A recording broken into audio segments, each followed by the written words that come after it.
Сәлем достар. Қазір видеода Android'да қалай қазақша шрифті PicsArtқа загрузка жасауға болады, соны көрсететін боламын.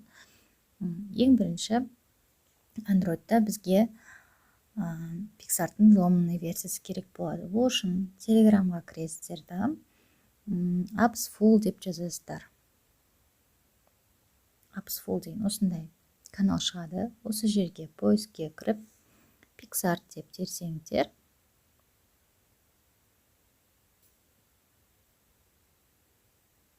неке осылай PicsArt шығарып береді.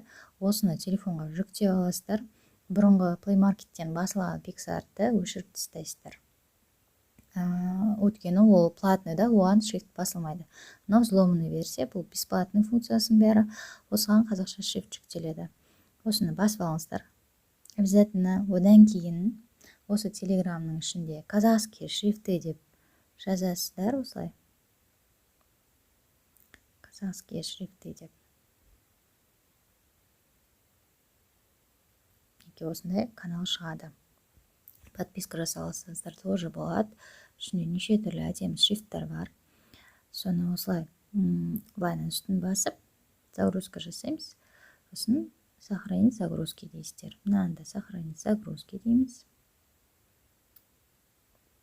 Қайсы шрифт ұнайды, соны загрузкиге сақтап аласыздар.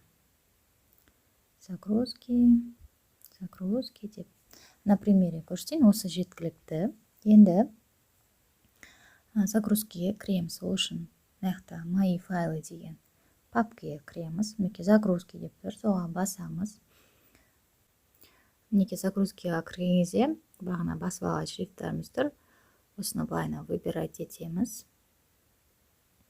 Сосын скопировать дейміз. Сосын қайтып файлдың главный страницасына шығып поискке PicsArt деп тереміз. Сосын PicsArt'ың папкасы сразу шығады бізде. Ішін басып кіреміз. Сөйде ішінде 3 папка тұрады. Соның fonts деген папкасына кіреміз да, копировать сюда деп басамыз. Мінекей шрифттарымыз осы жаққа енгізілді. Енді PicsArt'ың өзіне кіріп тексереміз. Например, кірдік, текст жаздық. Үстімде астына тұрған стрелканы басамыз. Үстімде мои шрифтыға кіреміз да. Обновление жасаймыз. Неке жаңағы басқан шрифттарымыз осы жерден шықты. Обязательно менің видеома лайк басып, менің каналыма тіркелуді ұмытпаңыз.